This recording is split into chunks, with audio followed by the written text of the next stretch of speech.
Hello, folks. Doc Severson here with you. Welcome to ReadySetCrypto Trade School. Today is Friday, the 28th of February in the year 2020. For those of you watching me live, hello. Let me know if you're online and everything is working okay. Otherwise, I will assume that everybody out there is watching this on some type of replay.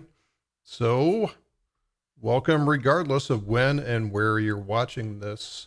Today we have something should be a fairly quick session. I'm going to do a lot of this going forward, is more of like strategy development. Mav and I are working on a new project, which we're going to be putting out here fairly soon, but really the focus that we're going to do with just about everything here is how do you take all this knowledge about markets and turn it into actual income? So I think a lot of what got people excited about crypto 2-3 years ago was the ability to accumulate vast fortunes. And that certainly was the case in 2017. It has not been the case for the last 2 years. It's been a very choppy market. It's featured a couple of nasty little bears in between. And right now, the opportunity is in not necessarily buy and hold or trying to buy the dip because you don't know where the dip is, but the opportunity is around trading. And I think that's what a lot of people are coming to grips with right now. So we're going to do a little bit more in terms of that. Certainly, if you're a long-term hodler, that's a cool thing. But we're going to be doing much more in terms of allowing you to gain an edge and perhaps be able to even earn an income from this type of trading activity. All right, so without further ado, let's get over to the material here. I am in the lower left-hand corner, and if this gets in the way, let me know. Otherwise, I'll accompany you here today. Today's trade school is going to be going over, let's see, no live trading today, the double sevens strategy. And I think what you'll find is that this is a really simple strategy. It's easy to understand, and I'm going to walk you through it kind of piecemeal, bar by bar, so you can understand how the signal works.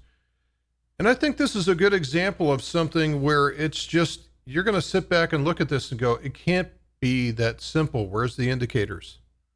Where's the magic dust that we're supposed to have? Like, it can't be this simple. And what we find is that we as human beings tend to complicate things. And what you'll find is that professional traders that do this for a living use very simple, crude strategies. And boy, is this an example of a crude strategy. Not in the vulgar sense, just crude in terms of simple. Okay, the double seven strategy is authored by a gentleman by the name of Larry Connors. And let me see the copyright on this book. This thing has been around for a while, not unlike myself. And let's see, when did this thing come out? 2009. So 11 years ago, this book came out by Larry Connors. And he talked about the double seven strategy. So he's built a lot of these things over the years, and the guy's a real nerd. I mean, he will test everything to death and give actual numbers behind it. So one of the things that I like about following Larry Connors, and his website, I believe, is tradingmarkets.com. You may have heard of some of the other studies that he's done, like the Connors RSI. And if you've ever heard of the RSI 2 strategy, that one is his as well too. And they're all simple. They're all easy to understand. He's recently written a book. I think it came out either last year or the year before. It was not that long ago, and it's available in PDF format, so you can get it right away without having to wait for the publisher to print something. Wild week in the markets, isn't it? Just an absolutely wild week. I have never seen 6 days of distribution like we've had recently, including today. Just amazing. I've never seen what's the old quote from Churchill? Never in the history, of human conflict has so many owed so much to so few. And we have never had so few days take away so much from the market. It's really been stunning watching this.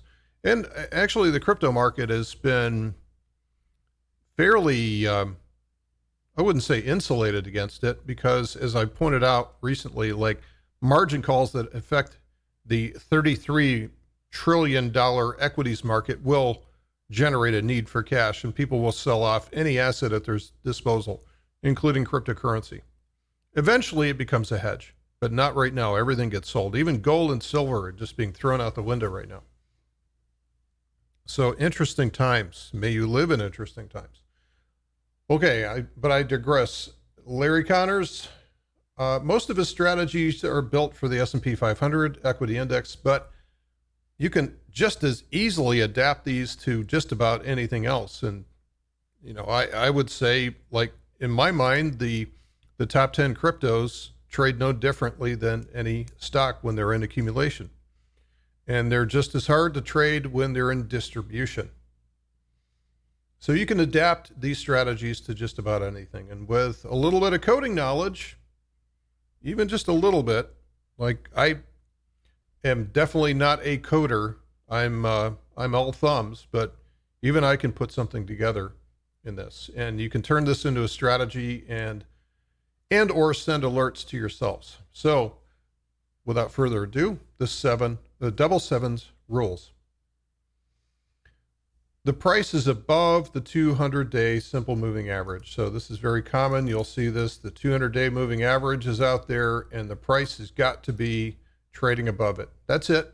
Just has to be above it, at or above, anywhere up there. Could even be way above it. Okay, so that's something that you typically don't want to be entering, but if it's below it, the signal will not fire. So it's that simple. This is a long only strategy. Rule number 2, the price, and this is important, closes. So there's a closing bar at a 7-day low, and that's a buy strategy. Now this is interesting to me because this puts the strategy within the reach of a lot of people, right? So you can trade this, you know, especially if you're in the United States, I would imagine, but that means a 7 p.m. right now, 7 o'clock at night, the bar flips over, you've got a signal. Now, those of you in Greenwich Mean Time, that means it's a midnight signal. You could probably just as easily see whether or not you could enter the next morning. You know, we don't have to be so crazy about these things to say, well, it's got to be midnight. So the price closes at a 7-day low, and that's a buy. So this is not a breakout strategy. This is a pullback strategy. This is a pullback, and pullback within the context of an uptrend, a larger uptrend. So there is a fractal element to this. The 200-day moving average on the daily chart implies that it is a longer time frame uptrend. Yes? And so what you're looking for is a pullback. The price closes at a 7-day low. That's the buy signal. That's the buy signal. This is pullback, not a breakout strategy, which is like the trend trading strategy is the breakout. So this is different. It's opposite. And the sell or the closing of the trade occurs at a 7-day high. So let's walk through the strategy on a chart. Now, the first thing that you're going to say is you're going to look at the signals on the chart and you're going to go, oh, well, that's a stupid place to, I can't believe this one left way too much money on the table. And that wasn't a very good entry. And it's easy to do something like that. It's easy to try to optimize something. Now, I will have some comments on there. There's always ways that you can filter, but I would, if you're going to do any filtering at all, I would filter by taking things away. Don't add anything to it. Don't say, well, if we just add the 80X and if we just add the CHOP index and, you know, there you go again, right? We tend to complicate things. So if you're going to change this at all, change it by taking something away.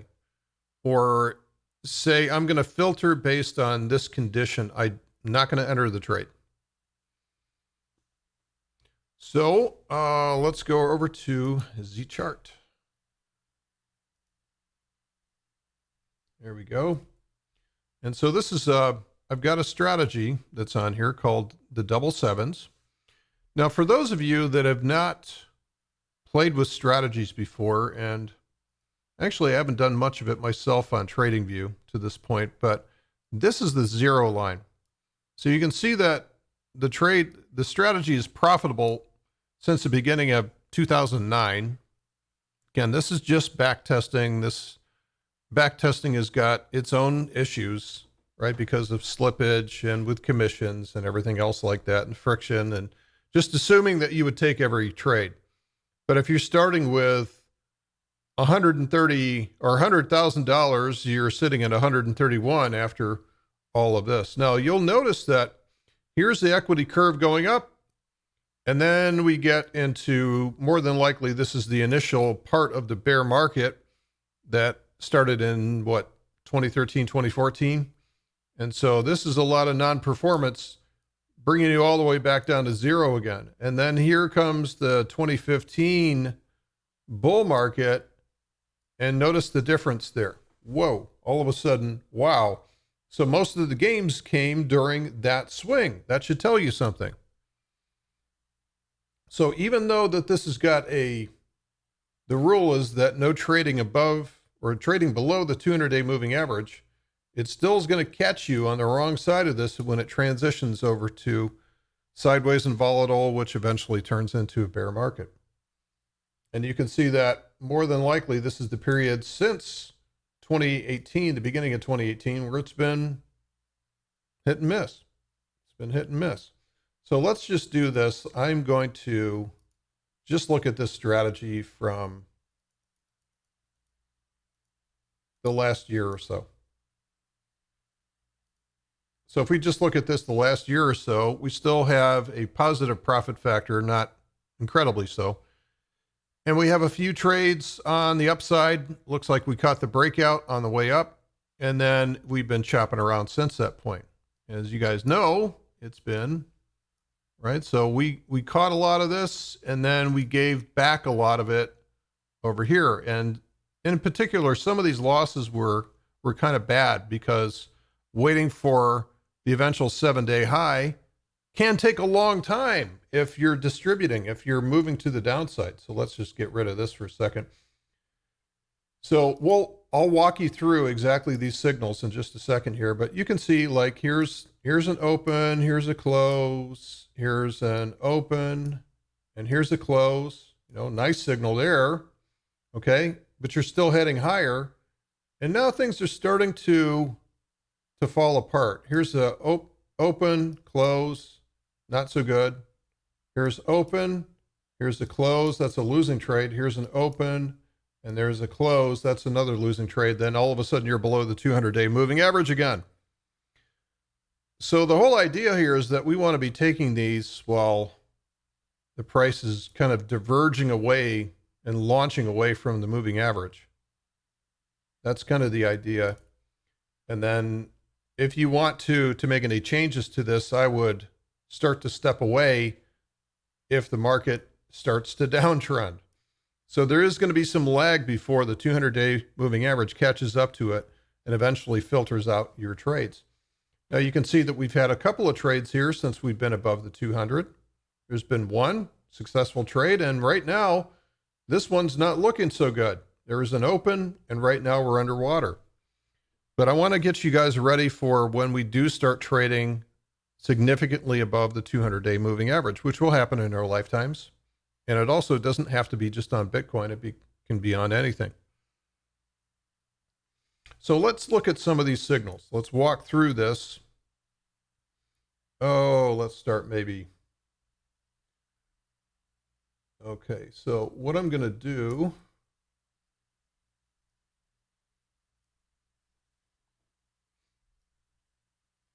remember what we want to do is we want to look for,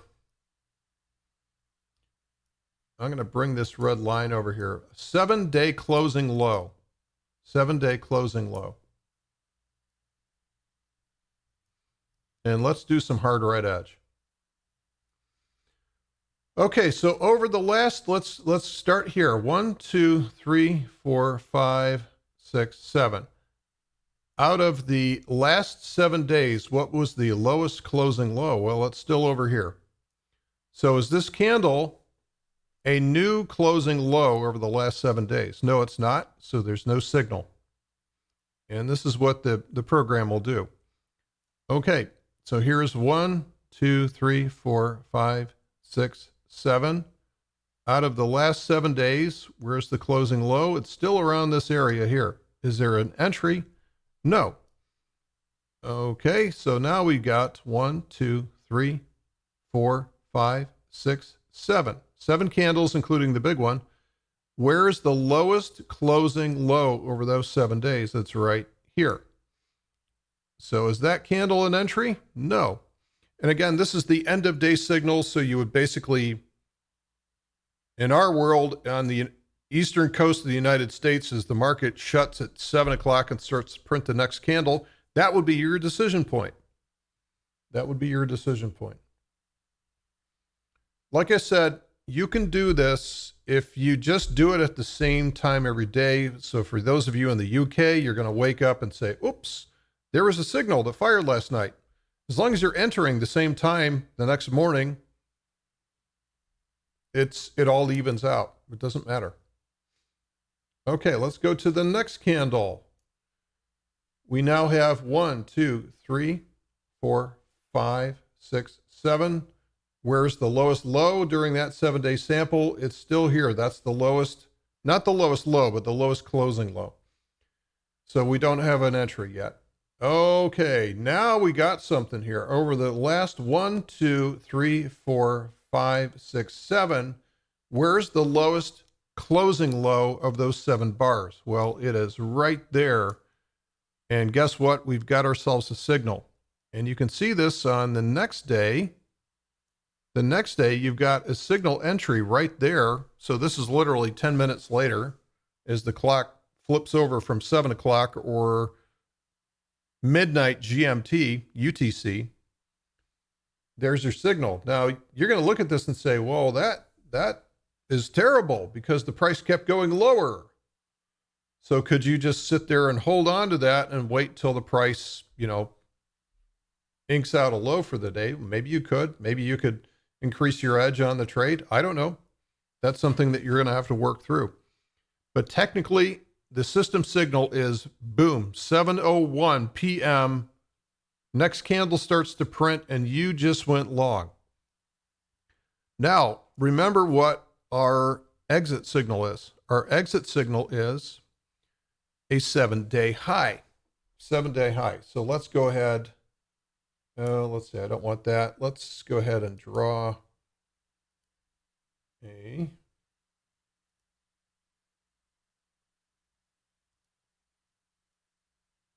let's put a little green line in here. So that represents our 7-day closing high.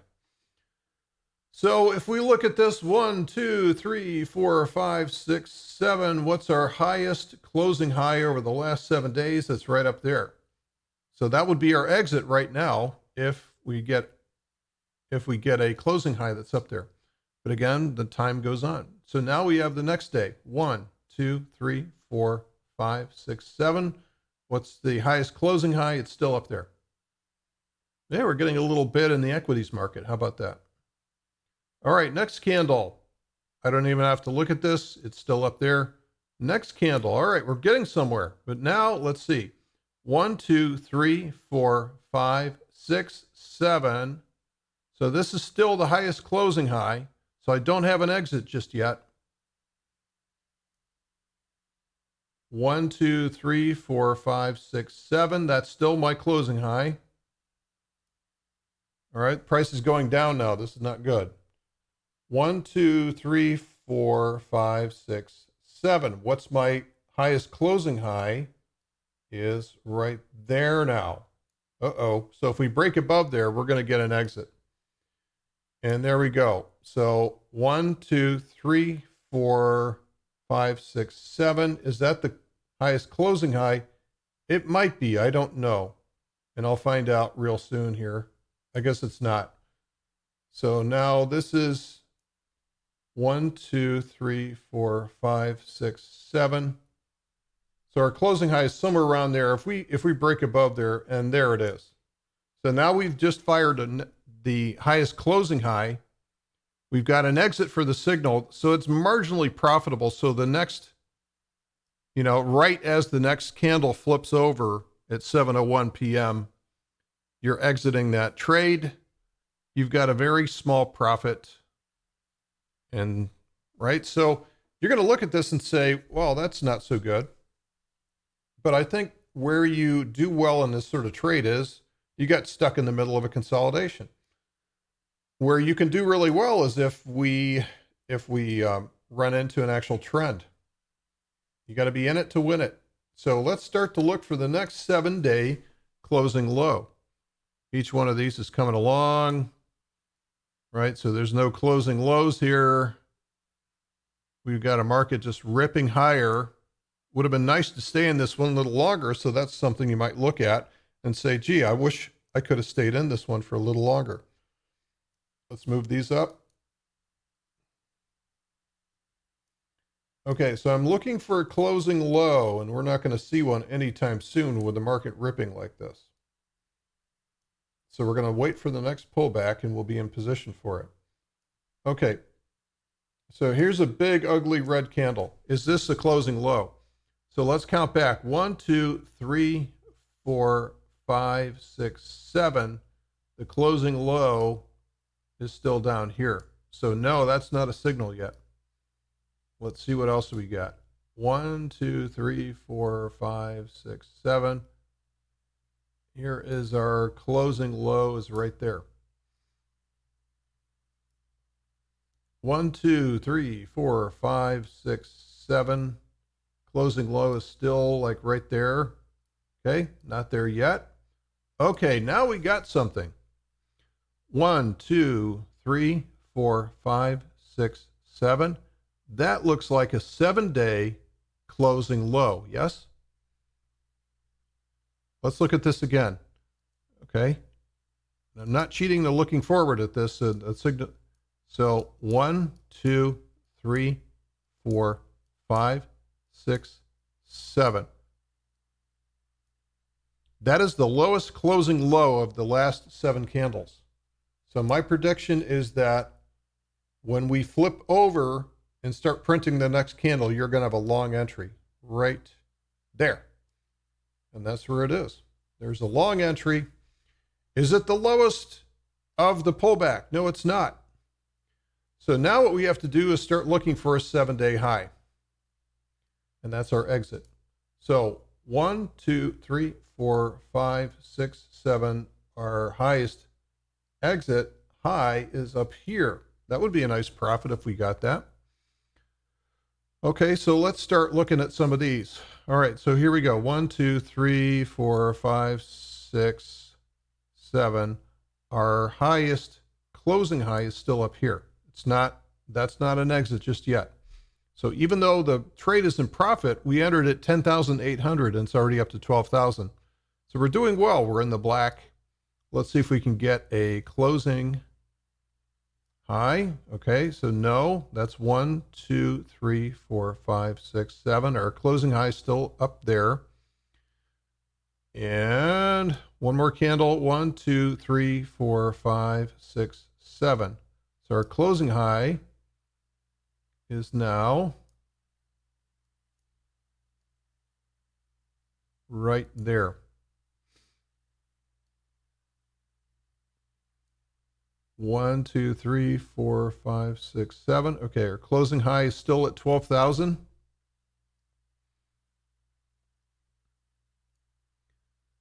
Our closing high is still at 12,000. And now we got something, don't we? We've got the price up here to 12,000, about 300 or so. 1, 2, 3, 4, 5, 6, 7. I would predict that as the clock flips over and we start to print the next candle, we're going to have a sell signal right there. So right on the open of the next candle, we've got a sell. So that was a nice trade. You're in at 10,757 or so, and you're out at 12,000. just below 12,000.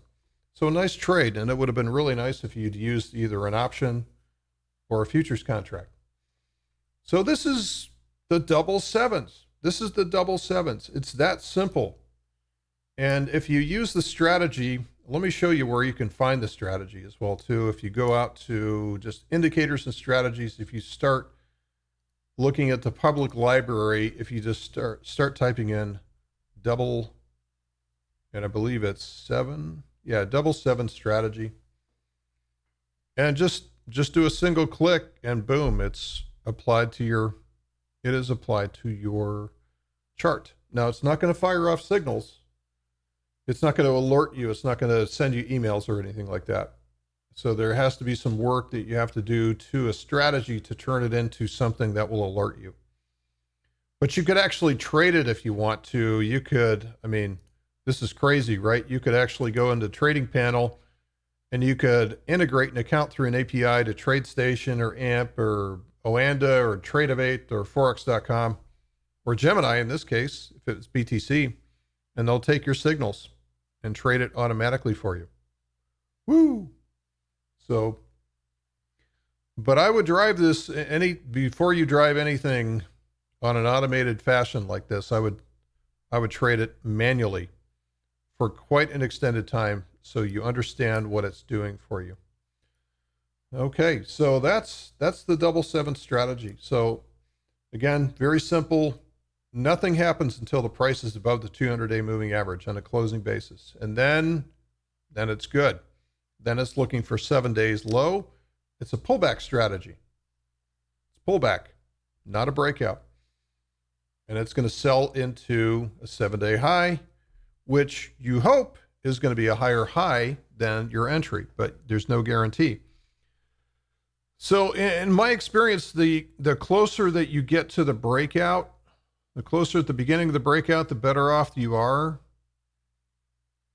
And if things go parabolic, then I would be very, very careful at that point. Maybe you can filter on an energy level at a larger time frame. If it's exhausted at the weekly chart, maybe it's something that you don't want to take that next entry until you get conditions where it comes back down to the 200-day moving average or settles down. Range expansion goes to range contraction. Range contraction goes to range expansion again. And there we go. So right now it's actually in an entry position and it's waiting for the 7-day high. And since it's in an uptrend or a downtrend, since it's in a downtrend, that 7-day high may be significantly lower than your entry. So something else that you can consider doing is something as simple as a trend line. If the price breaks the trend line, get out, because you're changing polarity. And that would have saved you from a lot of these trades, right? So if you'd been in a trend line like this, something like this, once you started breaking that trend line, rising patterns break to the downside, rule number 3. And while some of these were still profitable, it gets ugly as you get further and further down. So again, just some ideas. You can start with something like this. Remember what I say is always try to take something and make it your own, because only when you make something your own, when you internalize something, make it your own strategy, that's when you'll actually follow it. And maybe this will be your one thing. So are there any questions before we wrap up here? Any final questions? If you're watching this on a replay or archive session, you can always email me, doc@ReadySetCrypto.com, or just send it into the support line, support@ReadySetCrypto.com, and we'll get right back to you. So that's the strategy. Again, you can play around with a strategy tester too. This is kind of a neat tool. And, in the strategy tester, what I tend to do is, let's not get ridiculous here. This is 100% of your equity. This means that every trade that you're putting in $100,000, come on, be serious. So I would do something like, maybe start with 5,000, and then each order size is going to be, say, like $100 or something like that. So let's not be stupid about this. So at one point you were up in 2019, you were up somewhat, a little bit. Right now it's only up 0.16%, which is not much. But again, you're looking for quality signals. And once you get quality signals that have a valid profit factor behind them, you have a certain expectancy, and then you can start to turn up the volume. So Anthony is asking, how would one use this with options? There's a couple of different ways. All right. So if you've got a long only strategy, so first of all, what you could do is, let's focus on these here. A long only strategy, what you could do is, there's really 3 different things that you could do with this. So number one is just to buy an in the money call option, like a 0.7 delta or so. By doing a 0.7 delta, what you do is you reduce the volatility crush, even though we haven't had that much volatility lately. You reduce the effects, excuse me. You reduce the negative effects of the volatility crush on the breakout. So that can be a real issue. You can get everything right and you can still lose money on a trade like this. So long option in the money. Second thing you can do is you can do a vertical spread where you're buying an in the money call option, you're selling an out of the money call option, and it's a fixed risk trade as well too. It's usually dramatically cheaper than buying a call option by itself. Now the profit will be limited versus the unlimited profit potential of a call option, but usually your experience is going to be a little bit easier. So you don't have as many effects of the Greeks during a trade like that. So that is just a vertical call spread. Vertical debit call spread. You can also sell a put spread. So this is a case where you can either do these in the money, or typically these are done out of the money. This would be selling an option and then buying one. That's your insurance option. This is called a bull put spread or a vertical put credit spread. So this is done for a credit. This is kind of the same trade as a cash secured put, but it's a risk limited version of that. So you're not going to get as much credit because you got to pay for this long option right there. So there's 3 different ways to play this with options. There's actually a lot more. You could do something like this. You could set up a butterfly up here. So butterflies are, if you do it right, they can be extremely inexpensive. And so you could set up a very, very high reward to risk trade using a butterfly. The only problem is you've got 4 legs you've got to pay for, and there's still commissions that you have to deal with in the crypto world yet. So sometimes that doesn't always work out just due to the drag and the friction caused by the commissions. But it's notoriously a very inexpensive trade, which is more like you're just setting up a trap. That's what it is. It's a low probability setup, but when it pays off big. So those are a few different ways that you could trade options with this.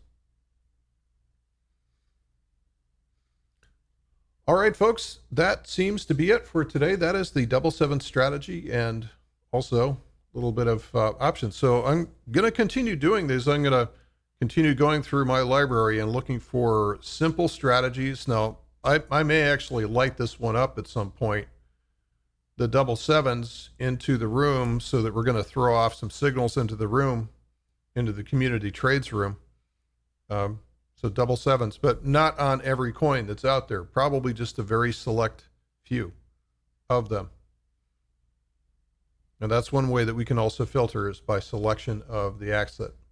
So don't try to put all the strategies out there on everything that trades, because you'll go crazy. And more than likely it will revert to the mean, which is 0. All right, everybody. Thanks for hanging out with me here today. Trade School today on the 28th of February. I've had enough of this month. It's time for spring.